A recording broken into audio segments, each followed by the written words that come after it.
Kanalıma hoş geldiniz. Bugün yine orkide bakımına dair önemli bilgiler paylaşacağım sizlere. Gördüğünüz üzere birbirinden güzel ve bol çiçekliler orkidelerim.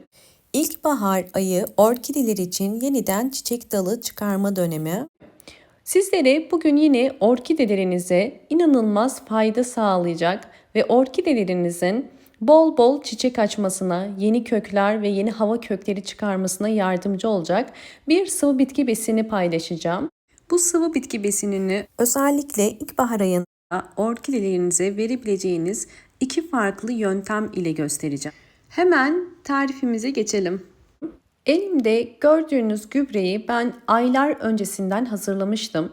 Bu toz gübre özellikle aylarca dayanabilen bir gübre ve özellikle hem orkideler için hem de diğer çiçekleriniz için kullanabileceğiniz pratik bir gübre.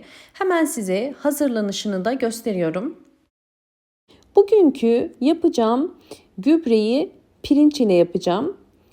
Bugünkü vereceğim tarifte birinci tarifi daha önce görmemiş olabilirsiniz. Fakat bu tarif ile hazırlayacağımız gübreyi aylarca orkidelerimiz için ve diğer bütün çiçeklerimiz için kullanabiliriz.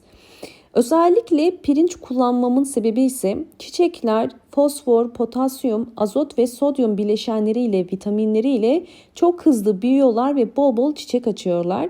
Ve pirinçte de bunlar fazlasıyla var. O yüzden bugün bu vitaminlerden yararlanmak için pirinci kullanıyoruz. Özellikle bu pirinci çok fazla yakmıyoruz. Bakın sadece 3 dakika beklettim ve sadece hafif kavurdum. Daha sonra bir tabağa koydum ve bunun ilk sıcaklığının gitmesini bekleyeceğim. Sıcakken yapmayın, soğuması gerekiyor. Soğuduktan sonra blenderdan toz haline gelinceye kadar çekeceğim.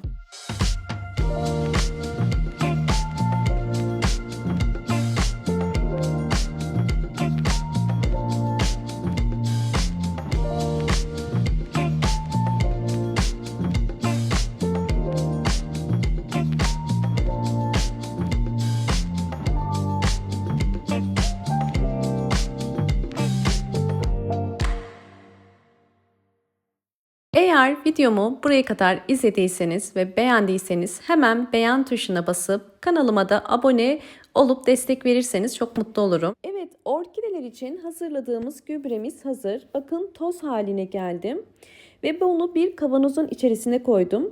Özellikle bu tarz gübreleri bir kavanoza koyarak aylarca saklayabilirsiniz ve orkideleriniz için lazım oldukça gübre olarak bunu kullanabilirsiniz. Ayda bir bu gübreden bütün orkidelerinize verebilirsiniz. Şimdi sizlere bunu nasıl kullanacağımızı da göstermek istiyorum. Bir yemek kaşığı kadar bakın bir kaseye koyuyorum. Sizler çiçek sayınıza göre bu ölçüyü ayarlayabilirsiniz. Üzerine alabildiği kadar sıcak su koyarak hazırlamış olduğumuz pirinç tozunu eriteceğiz içinde. Ve böylelikle bütün vitaminleri zaten suya geçecek. Yalnız soğuması için bekletmemiz gerekiyor. Soğuduktan sonra kullanacağız.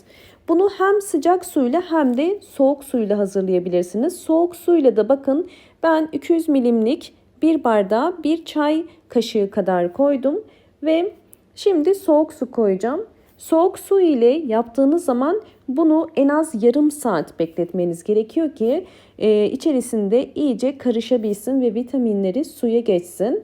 Eğer sıcak su ile yapıyorsanız sadece soğumasını beklemeniz yeterlidir.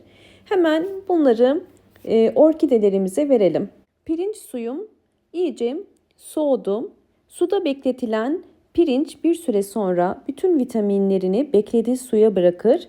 Böylelikle pirinç nişastası dediğimiz bu beyaz su bol amino asit bakımından hem zengin olmuş oluyor hem de bol bol vitaminler olmuş oluyor. Her bir saksıya en az 5 yemek kaşığı kadar verebilirsiniz. Bunu 8 yemek kaşığına kadar da çıkarabilirsiniz. Böylelikle her bir saksıya bundan vereceğiz. Bunun en sık aralığı 15 gün olmalı. Yani 15 günden daha erken çiçeklerinize vermeyin.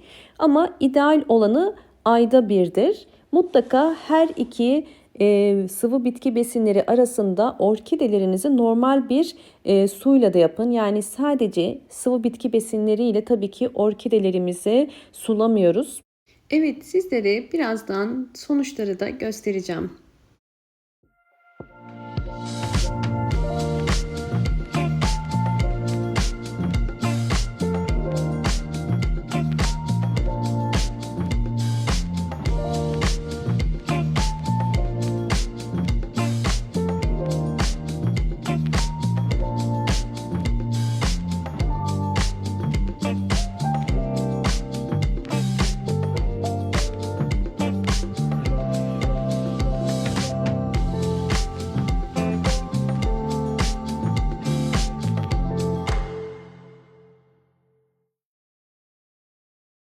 Hazırlamış olduğum yine pirinç suyu bakın. Pirinç suyunu yine sıcak suyla hazırladım ve soğudum. Soğuduktan sonra bir buz kalıbının içerisine döküyorum. Bu şekilde bütün gözler dolacak şekilde suyu boşalttım. Yine bunu buzluğa koyup dondurucuda donmasını bekleyeceğiz.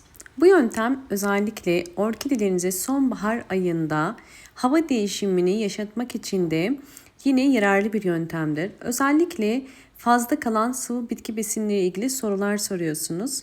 Bu tarz fazla kalan sıvı bitki besinlerini bir buz kalıbına koyup buzlukta dondurabilirsiniz ve daha sonra çiçeklerinize vermek istediğiniz zaman bu şekilde çıkarıp her bir orkide saksısının üzerine 2 ya da 3 tane bu buz kalıplarından koyabilirsiniz.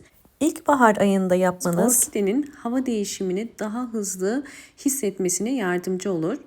Burada dikkat etmeniz gereken sadece orkide köklerine direkt buz koymayın. Daha çok toprak üzerine koyabilirsiniz. Böylelikle orkideleriniz için hem pratik bir fikir hem de yeni çiçek dalı çıkarmasını kolaylaştıracaktır. Sizlere özellikle bu tarz sıvı bitki besinleri sonrasında orkidelerin nasıl gelişim gösterdiğini de göstereceğim. Eğer videomu buraya kadar izlediyseniz ve beğendiyseniz hemen beğen tuşuna basıp kanalıma da abone değilseniz eğer bana destek olmak için abone olabilirsiniz. Hemen sizlere sonuçları da göstermek istiyorum.